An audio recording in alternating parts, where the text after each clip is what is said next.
This is Change the Narrative, the podcast about innovation in work, life, and culture. I'm your host and tour guide, Michael Hernandez.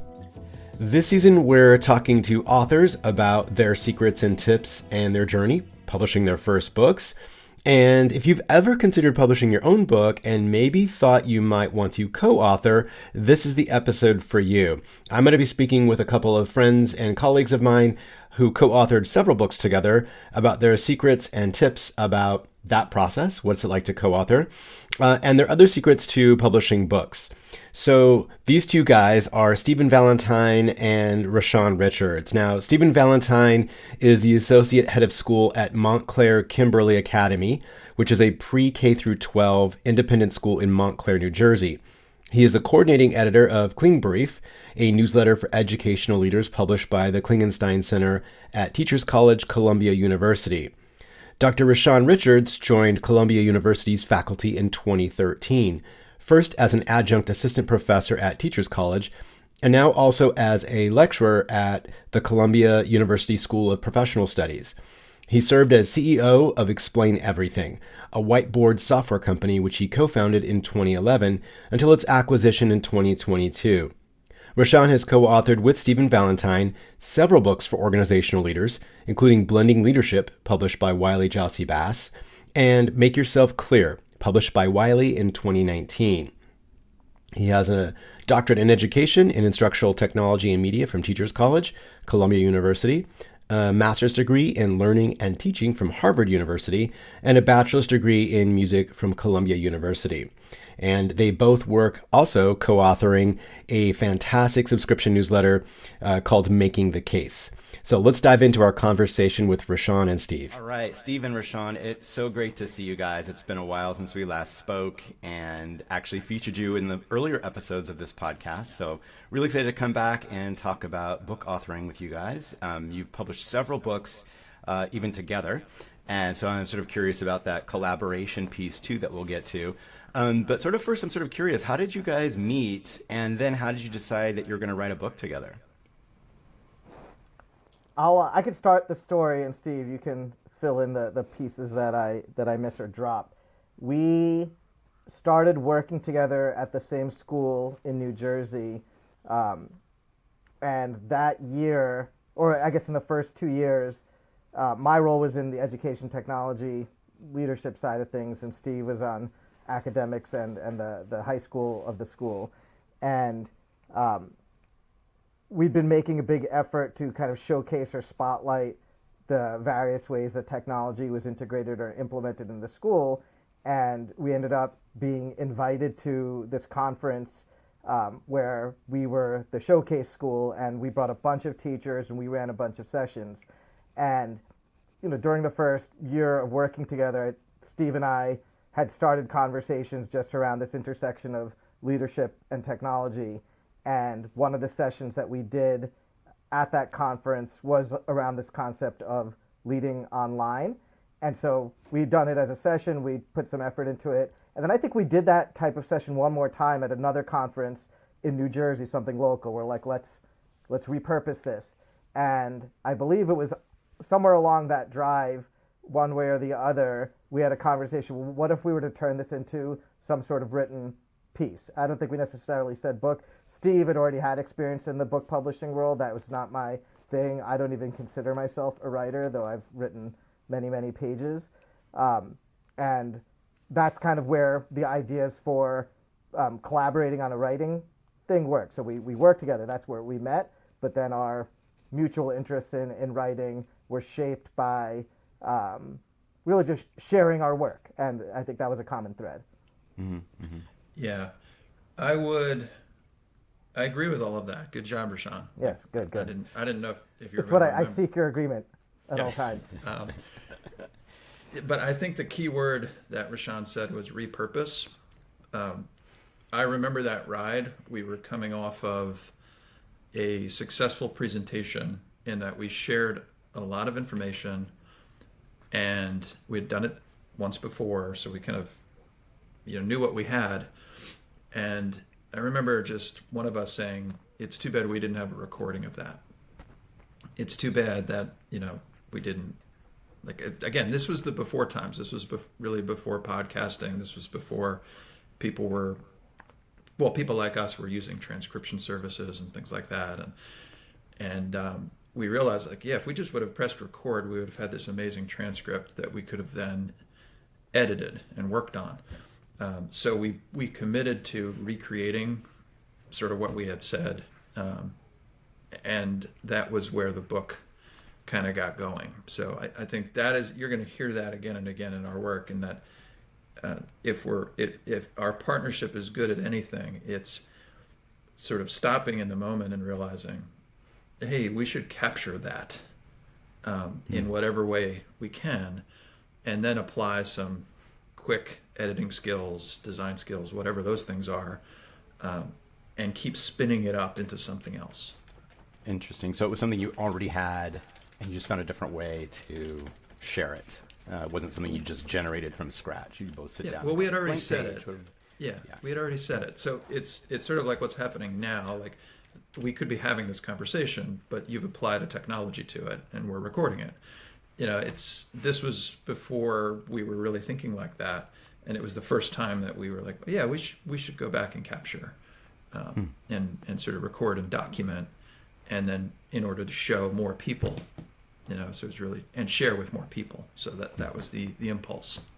That's great. And so tell me about your most recent book. What's it about, and who is it for, and why did you write it? Which one do you want to pick, Steve? Should we do Make Yourself Clear? I guess that counts as the most recent formally published book that's come from our shared efforts. And this was published in, I think, 2016, 2017. And it was actually a business book. And originally we wanted the title to be Selling is Teaching. But the publisher didn't want that. They gave us a whole list of titles that they suggested we live with, and Make Yourself Clear. It was fine for us. So it wasn't the concept that was swimming in our heads as we were actually putting everything together. We really wanted to help people on the business side, and a lot of this was shaped from my work with a startup in the whole entrepreneurship space, and recognizing so much of good work in business, and really on the sales, on the marketing side, on the leadership side, on the customer service side, is all about good teaching. So how do you, recognize and really pull out and articulate all the good teaching practices that are embedded in good salespersonship, in good customer service, and in good organizational leadership? Yeah, it was an expansion, really. We sort of, another thing that we often try to do is to say, like, well, what would happen if we sort of flipped our model on its head? So we had been writing for teachers about teaching for so long, or for school leaders, and it suddenly became, wait, there's teachers outside of school, and we could probably A, learn from them, or B, really just tell them, hey, you're a teacher. And it's amazing. Like, we would talk to lawyers, we would talk to, people building major businesses, and they were always sort of so honored when we're like, hey, you're a teacher, right? And they're like, oh, that's great. Like, it's amazing that you see me that way. Because they were, some of these folks, they were so sort of conventionally successful, but they loved that we were asking them about how they teach. And so that was a really interesting path. And then to sort of be able to work with some folks outside of school, just to say, hey, if you're running a meeting, think of it as, you're running a class. And that simple reframe, suddenly, for some people, it made their meetings a lot better, because they were like, oh yeah, I'm trying to teach here, or I'm trying to promote learning, or I'm trying to learn myself. So just some of those subtle moves. Interestingly, though, I think you could also argue that our most recent book was the book we wrote before this, Blending Leadership, because it came back during COVID when people were at home, and because that book was really written sort of on a wing and a prayer about a future that at that time didn't really exist. We were writing about Zoom, and we were writing about Slack and all of these things that everybody really started using or needing to use during the pandemic. So that book had a little bit of a renaissance. And, to me, it feels like that's the book that people are now reaching back out about rather than, make yourself clear. So wow. just throwing that in there. There's a little bit of time travel that happened and reorganization. Wow, there's so much in what you guys just said. It's just sort of interesting, this idea that we think we have like a niche and we're a one-trick pony and this is the one thing that we do, but finding and recognizing all the crossover skills and concepts that might apply to people outside of your unique industry, in your case, education, my case, education. And I struggle with that myself. It's like, how is this going to apply to a business leader or a scientist or something like that?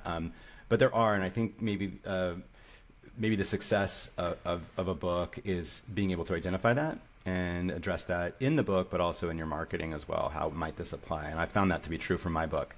How do I help people see that this concept that is so unique to what I teach and what I do, how it also applies and is helpful to them? I think that's a really key part. And then also this part about having vision. I think, your second to last book, you said, had the vision to think ahead of the world that you could see on the horizon, and you guys had the vision to see that and to publish not about what's happening right now at this moment, because that's going to pass. As soon as it gets printed, it's past, right? But to have the vision to maybe write something that you think is going to happen in the future, and whether or not it does, you could at least be like not a prophet that you're predicting the future, but like a science fiction writer almost, even though it's nonfiction, of like, what would happen if, and wouldn't it be nice if, or let's watch out for this thing because it could turn into that. And having that future vision, like you said, it actually had a much longer lifespan than if you wrote for the moment. And I see a lot of people writing about artificial intelligence right now, and I can't imagine how evergreen that's going to be from a publishing standpoint. But it's important to still write. Okay, so I'm curious for, I guess, maybe either of those books. I mean, you talked about the latest one, why you wrote it, but why did you write the earlier book? And how did you decide what it was going to be about, and how did you decide you're going to focus on those future forward kind of technologies? So blending leadership is another example of the repurposing, because the original session or presentation-based book, which was based on a session called Leading Online, our first publication, we actually decided to self-publish that. And at that time, and you'll probably remember when this was really quite cool and innovative, was the Apple iBooks platform and interactive books. So we were like, what if we tried to publish a nonfiction leadership book that is interactive, but it's not meant to be like an interactive textbook? And we wanted to experiment with the medium as well as really see what we could push creatively. And the book was really, really kind of cool. And we got enough good reception, and like we had pretty cool people even like commenting on it, and like even like Adam Grant, before he got like super famous, like he even checked it out and wrote us a blurb for that, which was really nice. Yeah. But anyway, like we put that together, and because it had such good reception, then our next repurposing was like, there's only so much of an audience that we can reach. And Steve had some experiences with another publisher, and the way we actually connected with Wiley Jossie Bass about publishing a version of the Leading Online book, I think it was Grant Lickman. We had some connection to or through. He's another educational leader writer, interesting fellow. But we'd read some stuff he'd written, and like he was very generous about just being in touch and connecting.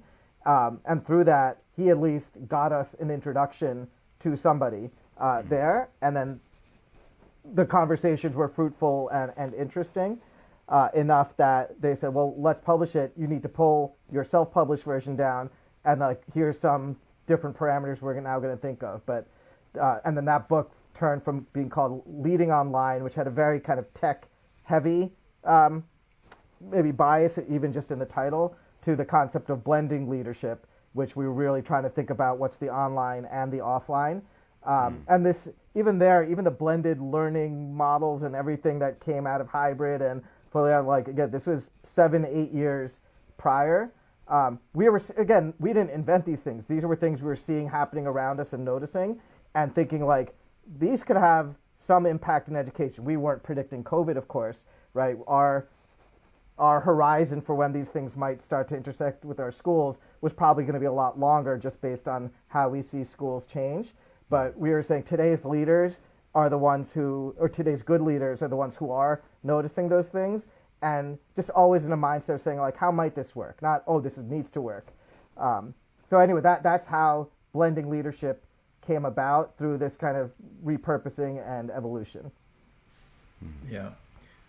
And it's interesting, because we went wild in the online version. Like, there's so many interesting things in there that, again, Michael, you know what you can do with iBooks. I mean, you could think about it. So there were all these things you could click on and expand. And so when we made the book, we kept some of that innovation, in that we had someone, again, this was sort of early days of sketch notes. And, we had him read the book, and we were like, we want to see your live annotations.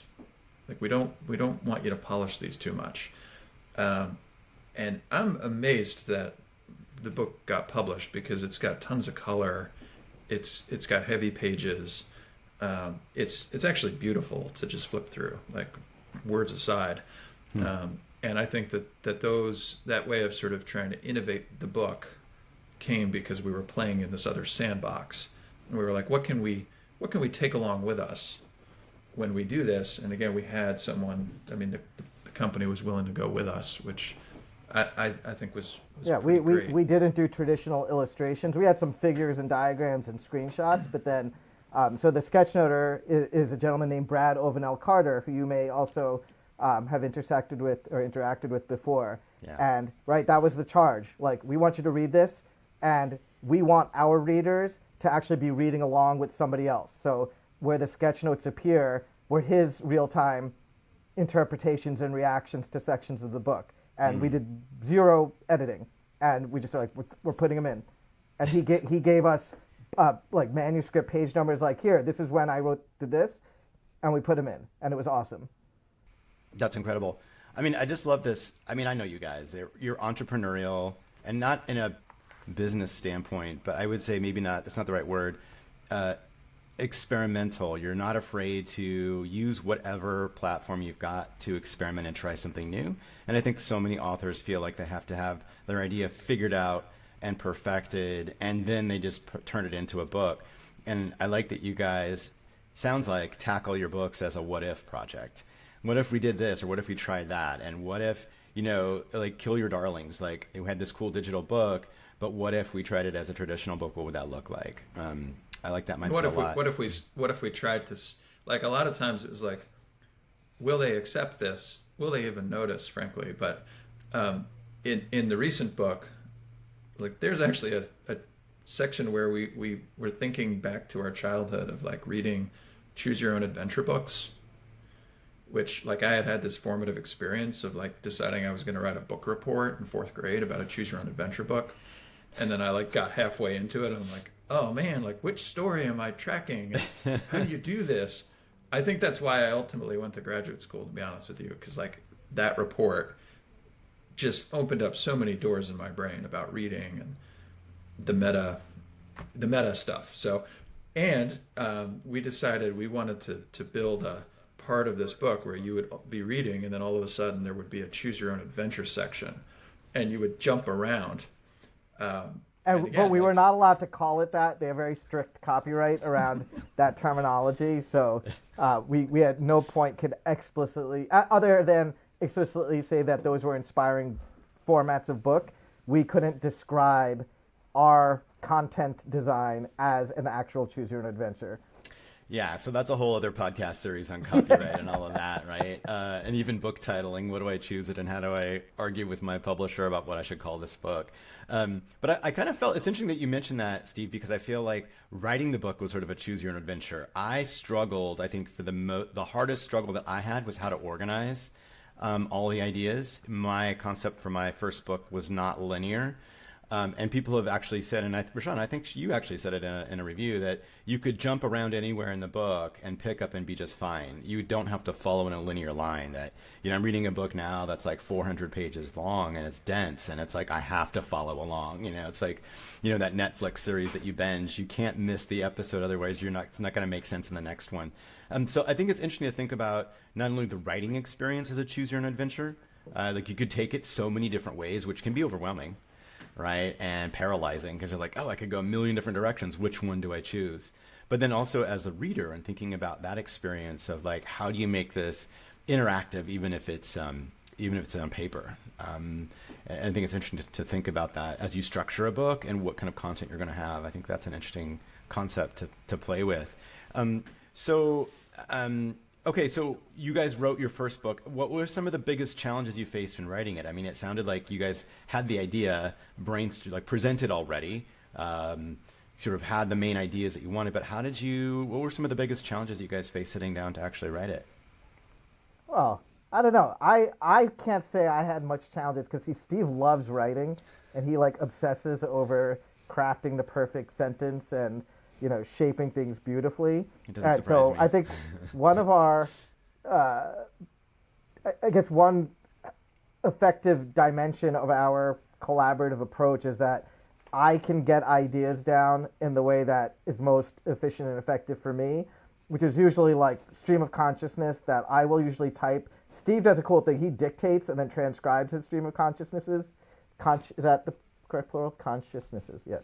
And then sends them to me to riff on. But for me, I can just sit down, and if I've got no boundaries, I can generate thought.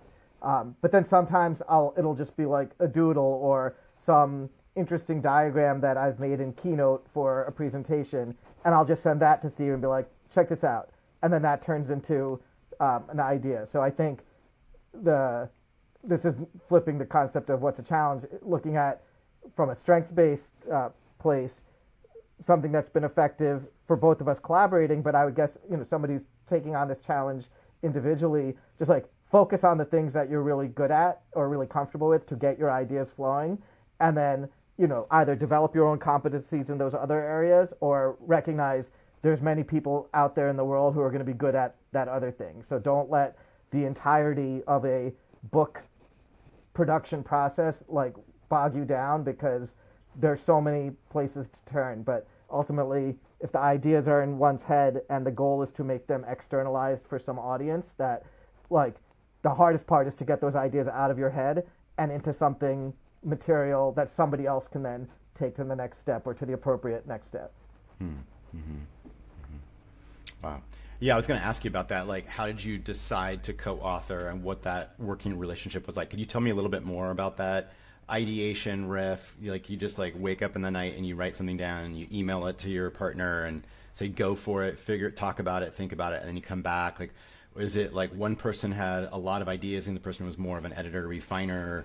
Who's the Laurel, who's the Hardy, who's the Curly, and who's the Mo in this relationship? Oh, Steve, you should talk about our volley product. So just to go back, for every one idea that actually turns into something that resonates with an audience, there's probably 30 to 40 terrible ideas. But one idea that's still a good one, but we've not figured out how to monetize it or actually develop it into something, is a writing ritual or practice that we were doing, and then when we realized how we were doing it, we're let's really put some parameters around it. And so we call it our serve and volley. But I'll let Steve serve up an explanation of what this process is. Yeah, sure. It's pretty simple, which I think the best tools are, and it's, I guess I sort of realized that Reshan can go fast. I knew that I had a partner who could work really quickly if he wanted to and needed to. And I knew that I was very overcommitted, in terms of many different jobs in a school, and the way independent schools are structured, you can have 3 or 4 different job titles and a family and all that stuff. So I didn't have much time. So it was sort of like, okay, how can we work in the parameters that we work in? Now, I had also, like, one of my writing heroes, William Carlos Williams, he's a Jersey guy. I'm from Jersey. He was a doctor. He was a family doctor at a time when doctors would go around to people's homes. And he also wrote a lot. And the way he did this is he basically kept a typewriter in his desk drawer. And as he was out sort of making his rounds, he would sort of write little fragments of poems on scripts. And then he would get back, and if he had 8 minutes, he'd pull his typewriter out, write as fast as he could. And then when 8 minutes was done, like, that's it, he was done. And then he'd put it back. And so, for me, that was an instructive way to kind of move forward in writing with a partner who also had a busy schedule and who could work quickly.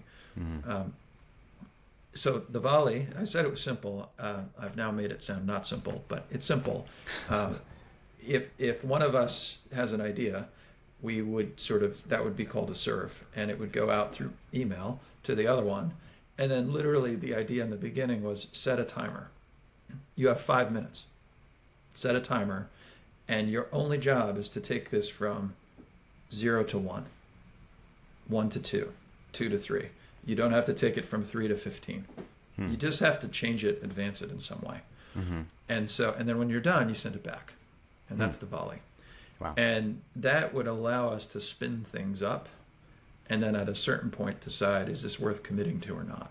Because obviously once a thing gets over a certain number of words, like, you can't just, expect to spend a small amount of time on it. But it allowed us to just, like, again, like, you get to a point where, like, okay, this is a thing. So now we can sort of move this into maybe a slower version of same.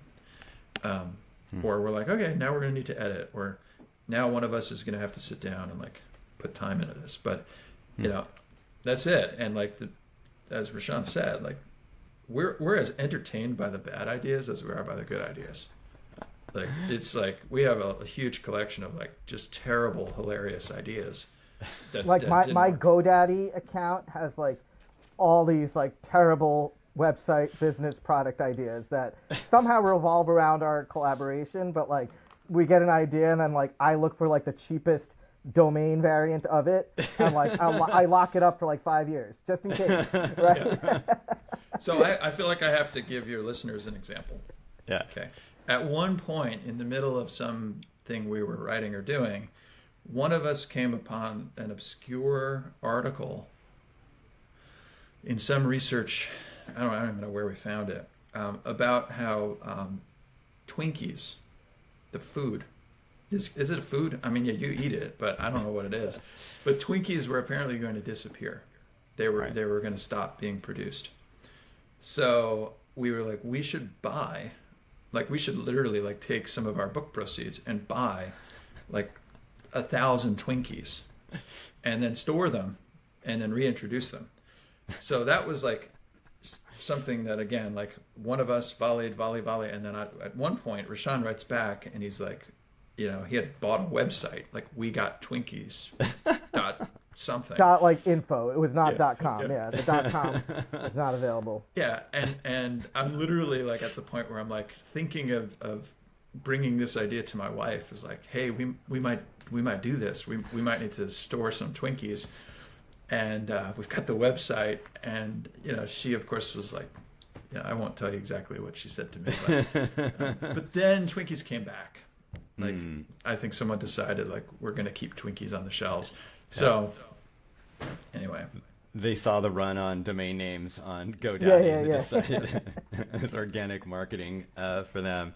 That's funny. So yeah, when you approached your wife about mortgaging the house for this business, that's pretty wild. So you guys must have a lot of emails back and forth. So I'm sort of curious, is that just sort of like random ideas that you have, or do you have, like, an outline first? When you think about, like, the scope of writing a book is pretty massive. It's very different than writing an article that's 1,200 words or something like that. So how do you, like, set up, like, some kind of framework and organize your workflow and the ideas? I mean, obviously you can move things around later, but what's that workflow like before you begin this serve and volley system? I can't I can't say it's super structured or disciplined. I think so many of the ideas are coming from things that we're proximate to, right? So we'll encounter something, professionally in some setting or wherever we are, and like that's interesting or that's annoying or that could have been avoided, and it's just easy to bring it to attention, because both of us, currently having our responsibilities being senior administrators at a school.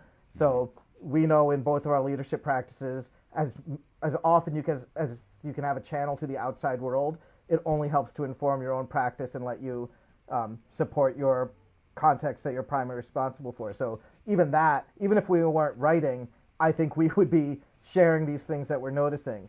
But now it'll turn into like, some snarky comment because we're sitting in a meeting, right? But then all of a sudden it gets riffed upon. And now the next thing we know, we're like articulating, a well-reasoned thought or perspective on something, again, that started as just a bit of, sarcastic poke or just needing to tell somebody that, like, whatever it might be. In many ways, our current writing platform, which we've been doing this kind of monthly newsletter through Substack, it originated in the same way, just looking at a frustration or opportunity about how, boards and like boards of trustees and school boards are often comprised of non-school people. And then you've got leadership team and administrative teams who are often non-business people or organizational management people to a certain degree, right? Like their scope is just schools. And that's okay, but like both sides have so much to learn from one another just to understand the perspective, so that those two groups don't have to always be operating in like, opposition, because they just don't understand each other's perspective. And so all of that thinking stemmed from just constantly noticing and being like, this could be better, this could be better, this could be better, really to aid our own professional context, and then recognizing and really, or just reaffirming, we know every other school leadership setting is probably feeling and experiencing the same thing. So now it turns to our next kind of disposition of like, well, how can we also help others? How can we repurpose what we're already doing in a way that it's also able to contribute positively to a broader, fabric of the world?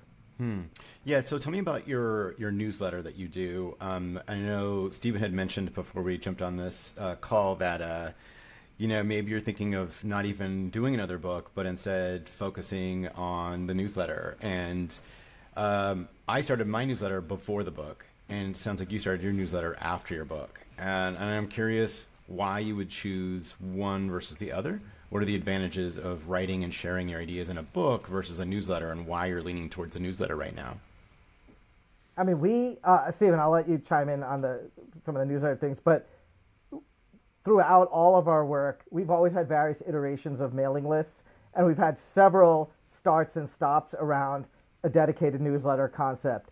We've had at least 2 attempts at the podcast venture, and again, things are, hey, this would be great, and then it doesn't work out as planned. So like add that to the idea. Not that it's bad in concept, but we also know what are things that we may or may not be able to pull off as successfully as we'd like it to be. And I think for a long time, even our newsletter approach was very much, we didn't know what to do with it or how to really use it. Like we're like, oh, we should have one, or we think like in the publishing world, like it's helpful to have X number of followers to make Y publisher pay more attention. So like some of that was just like trying to navigate some of the like baseline things. So like, let's just get that out of the way and then have it, but not necessarily know what to do with it. So when we committed to experimenting with Substack, really because I think both of us had been recipients and readers of some interesting Substack mediated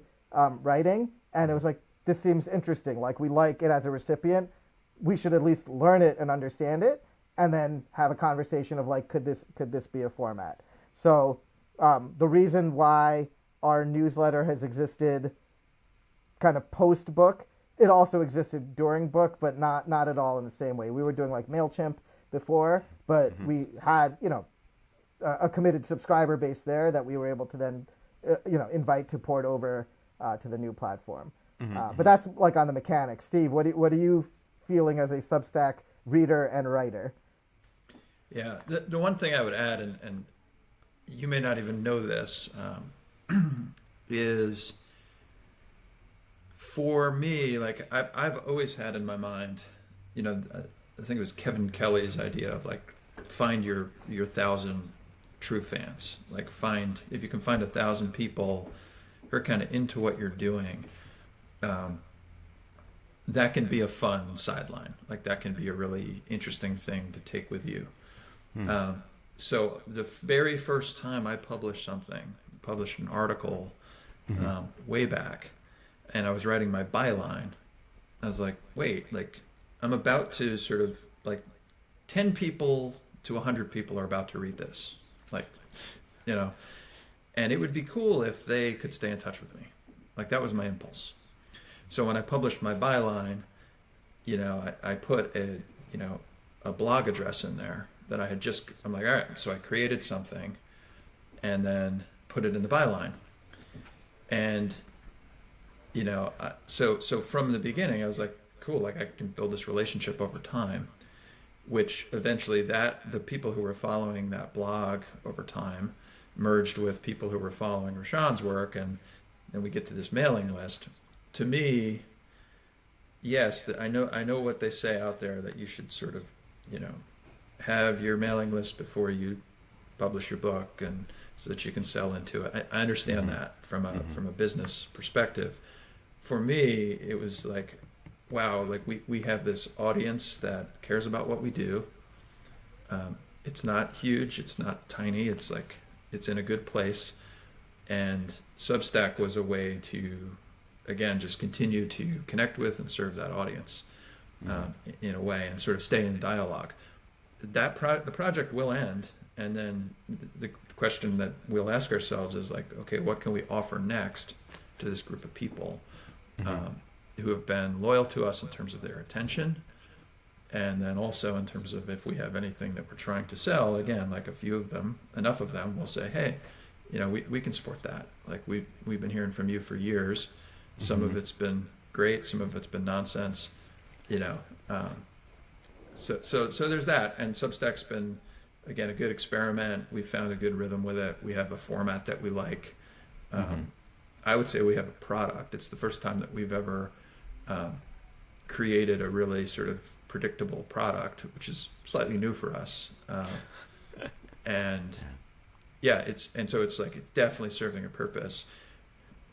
We pulled a bunch of stuff off the other day, and we're like, we probably have a book here. Like we asked the question.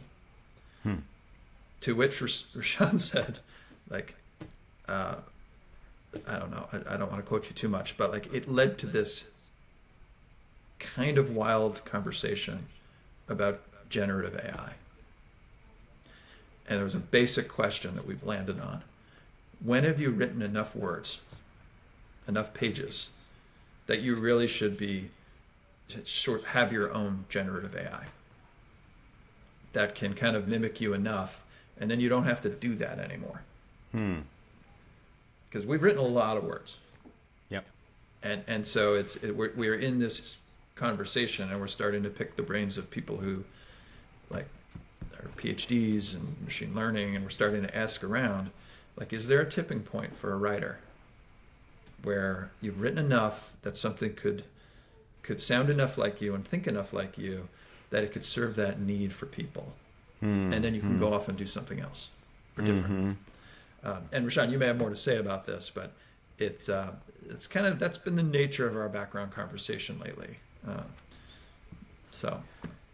Yeah, that's really fascinating, because so many folks are concerned about that, from Hollywood to book publishers to readers. Like, is this real or is this fake? What's authentic? What's original? Which is a deep philosophical question that we can debate for years on end, and people have, like, what is original? And then in the education space, obviously you guys know, like, do students need to write their own work, or can they use generative AI to assist? And where's the line that we draw, if we draw a line? And so just to clarify for folks who are maybe not so familiar with it, and I'm not an expert in this in any way, but this idea of creating your own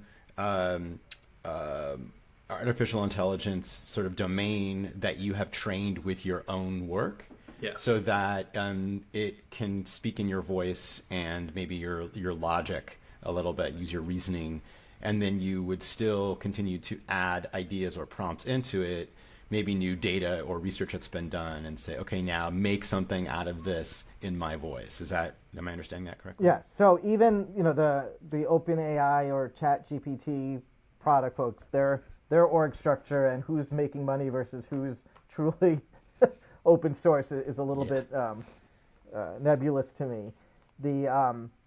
But at some point they released a sub tool for paid subscribers, which was how to build a custom trained GPT, right? Generative pre-transform, whatever that stands for.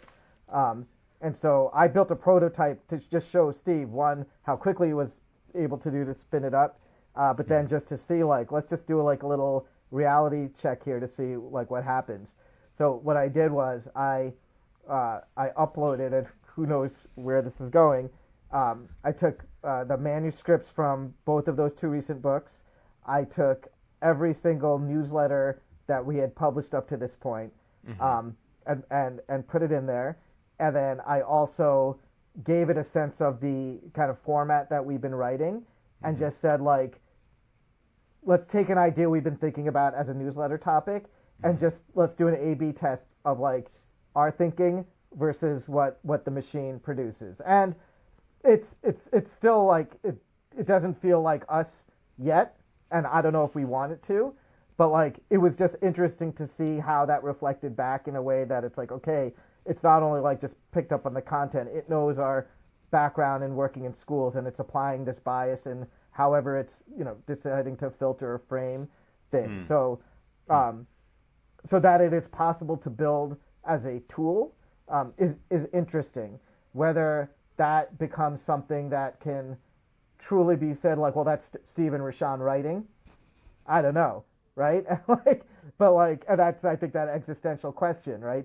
Because is it, right? Is it because it's a not randomization, but it is a pulling of our thinking and applying some novel context to it, but ideally entirely informed by our thinking. It's a little wild. Yeah. But, and it's like this notion of like, I don't know, like if there are people who hire us to come and consult or talk or whatever, and a lot of times what we bring to that is, okay, what are you stuck on? And then like maybe we can get you unstuck. This type of, call it a product or whatever it would be, would serve that purpose, that you could like tap us on the shoulder, and if you valued our input in some way in a prior world or context, this would at bare minimum kind of get you like someone else to talk to, someone else to kind of like, you bounce an idea into it, it would come back, and it would have a little bit of our flavor. So really what I'm trying to do is get us fired from all writing, speaking, and consulting gigs. That's part of what's going on here. Yeah. It's been it's been helpful to dive in and experiment in this space. So it also then puts our emphasis or appreciation for when we're writing, and even if like we're going to be more limited in our scope or imagination than maybe the GPT might, because it's able to instantly go back to every single thing we wrote and recall every past like we just can't do that. Like the things that stick with us or come up, like that's just gonna be our national like recency bias to tend towards things that have happened recently. But like we can like lean into that, because we could be like, well, there's a reason that it's sticking with us as humans, and let's just keep going with that. So anyway, it's super interesting. Yeah, that's fascinating. So we can have a whole episode just on that, which we might actually do. We can come back to that. Is it like a tutor? Is it a idea generation starter to get you going? Another way to think of something when you're stuck, as opposed to doing all the work. And I think that's where people default to, is like, oh no, the machine's going to take over my job. But so another variation you just made me think about, sorry to interrupt, was, recently we did kind of like a breakout series or focus, which is really about like crisis response, right? And like how schools approach it. But here's a place where like like a tool that could generate in a Steve and Reshan like perspective, however biased that our life works may be in influencing what this GPT does.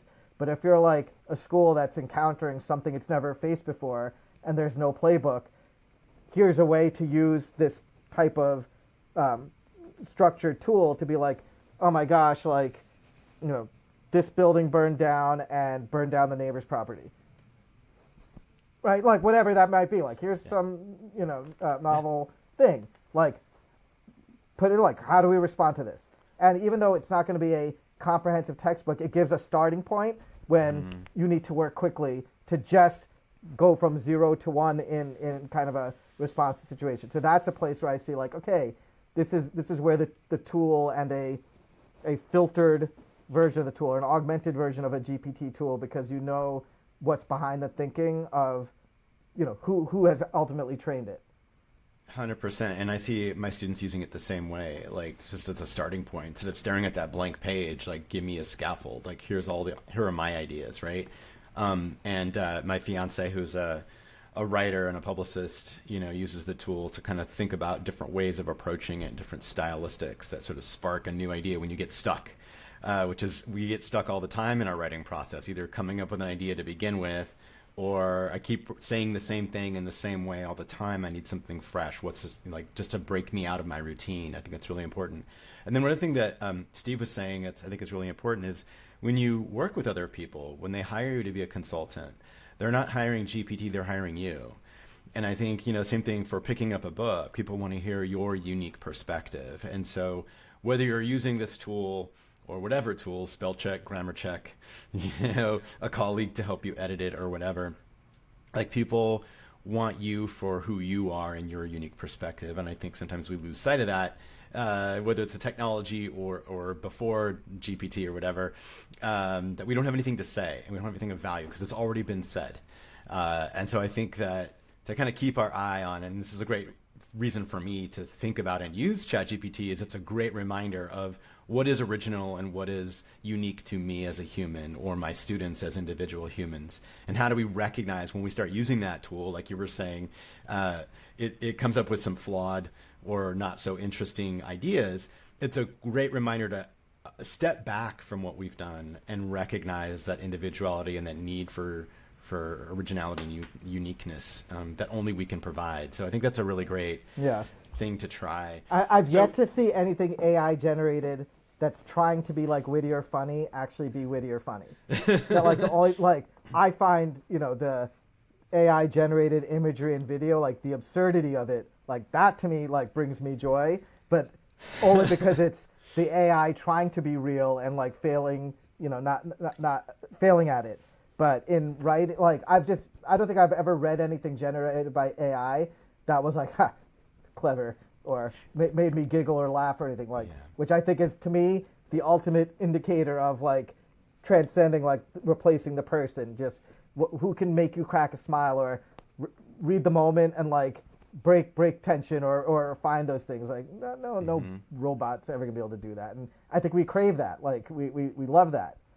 Yeah, that's great. Yeah. So to get us back on track, I want to remind your listeners that this started as like almost like, should I write a book?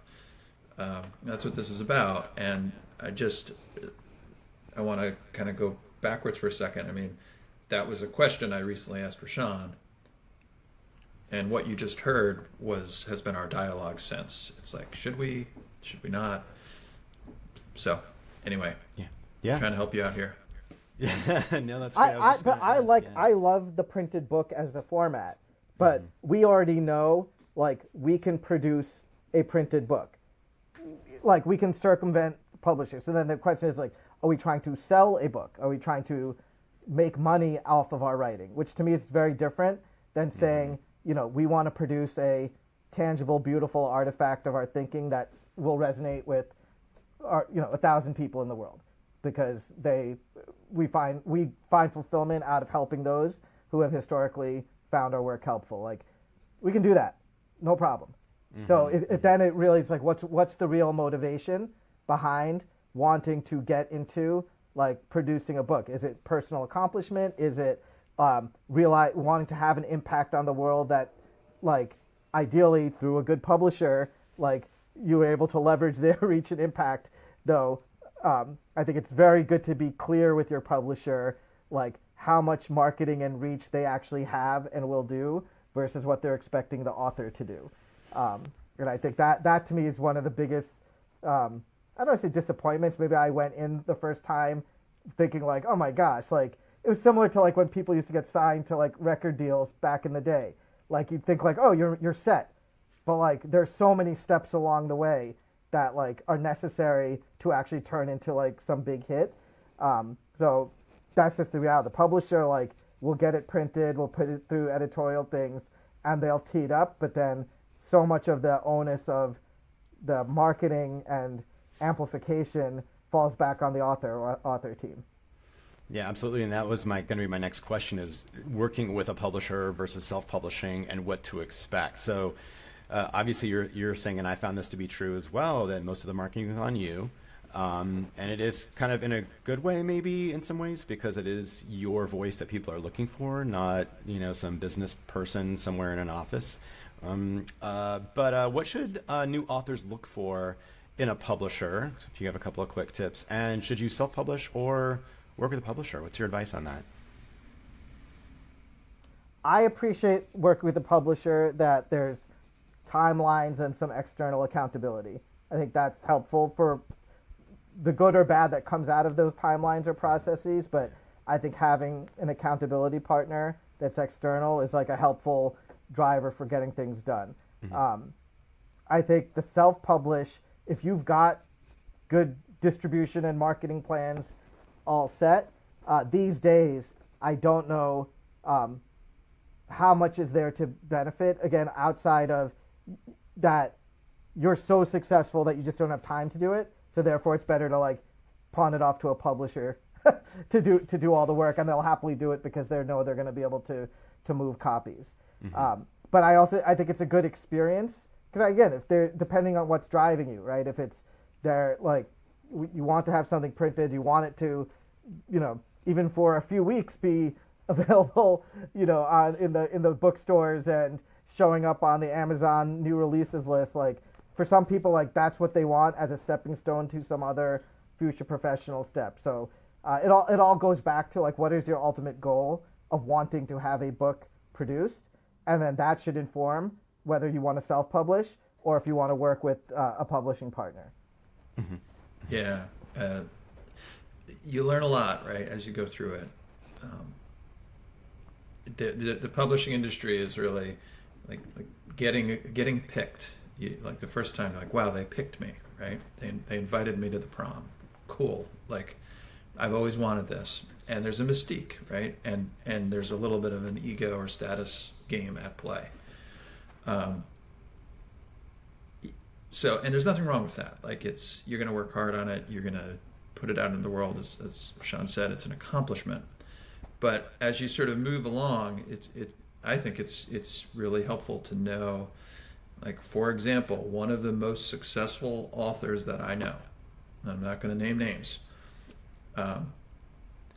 he got such a big advance that he then could spend that advance to throw an incredible party in a big city where his books were hanging from the ceiling. Everybody left with like 3 copies that they were supposed to give away. And the whole point of that was he knew that the game was you have to sell a lot of copies right away, like in that opening window. And it's, so as much as I loved knowing the inside baseball, as an author, it was also very discouraging because the size of his advance was so gigantic that he could immediately use it to move the market. Great for him.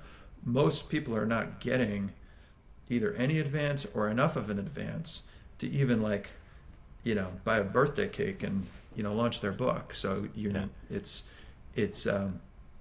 tricky. And then the other sort of truth is, like, a book is really a sales lead for other work.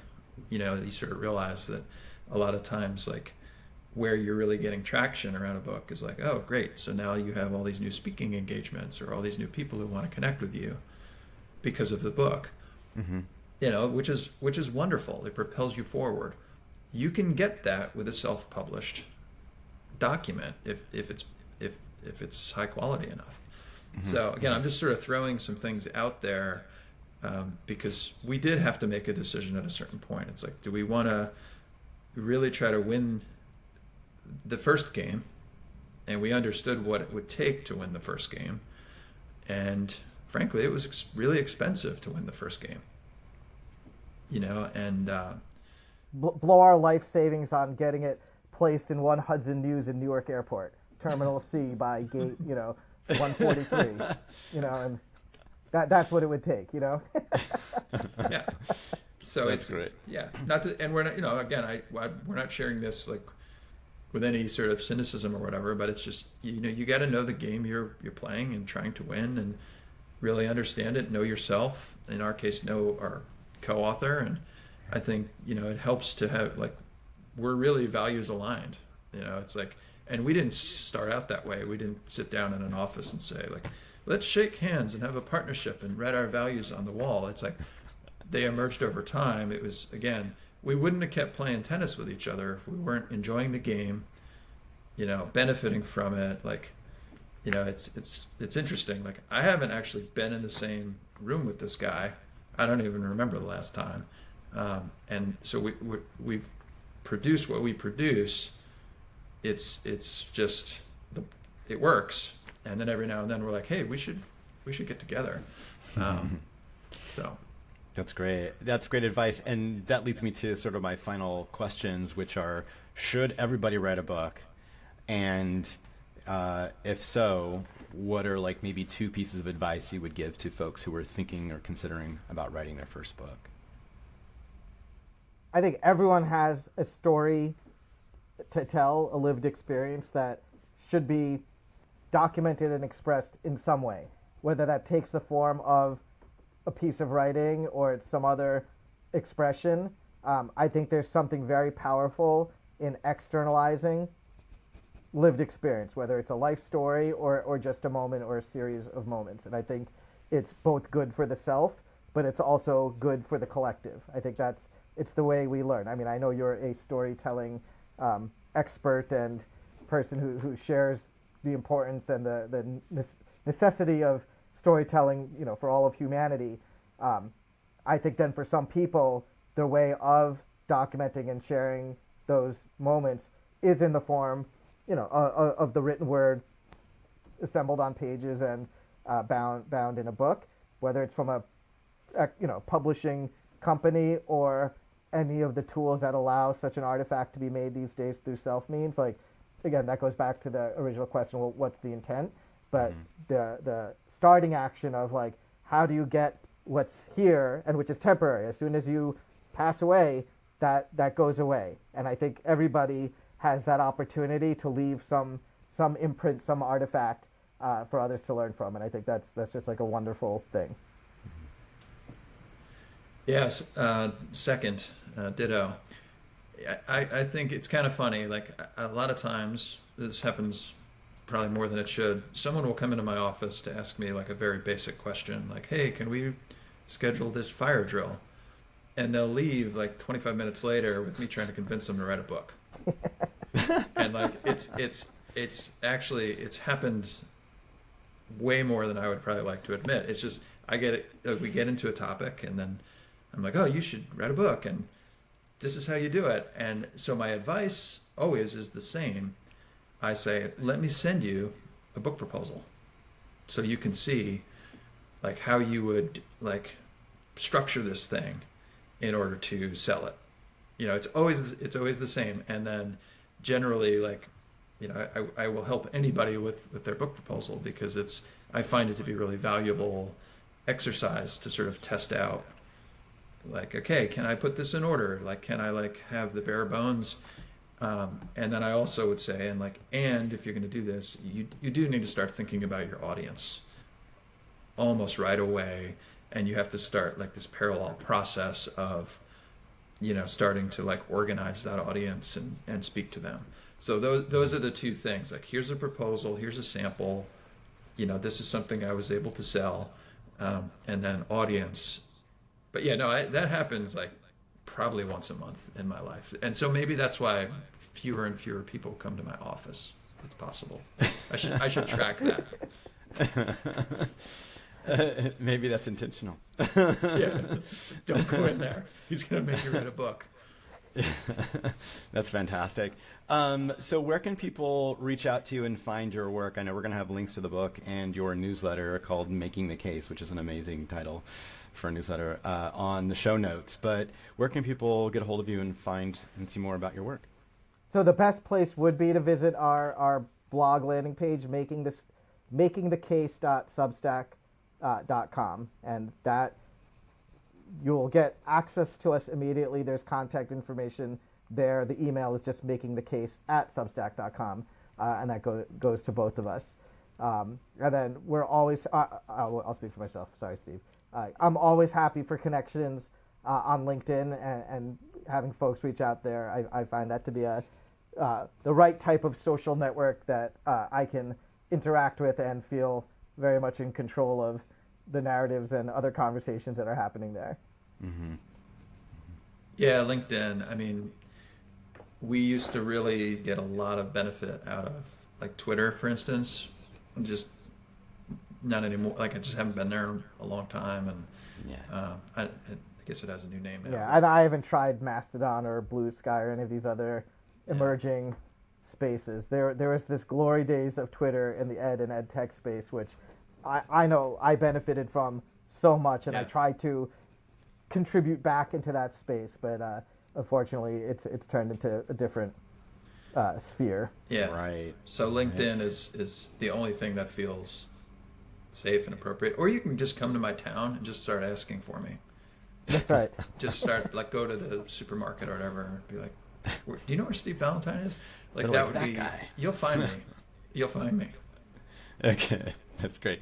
You have like the tourist trinkets out in front of your house there, yeah. Well, no, it's just stand. Yeah, like this is where I hang. So that's awesome.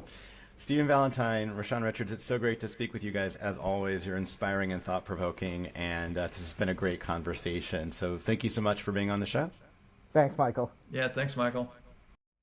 That was such a great conversation with Reshan Richards and Stephen Valentine. Every time I talk to those guys, I just feel so much smarter and wiser. And I hope you found the conversation as enlightening as I did. I'm really thinking specifically about co-authoring and how they use this sort of serve and volley technique to come up with ideas and iterate their ideas, and also how having a co-author can help balance strengths and weaknesses.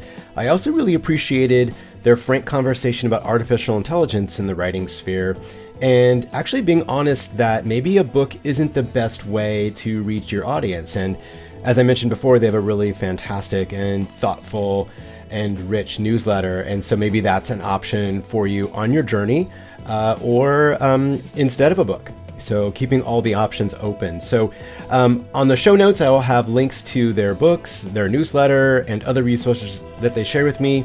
And I will also have links to resources on my site, storytellingwithpurpose.com, where you can also find a link to upcoming webinars about book authoring. So until next time, I'm Michael Hernandez.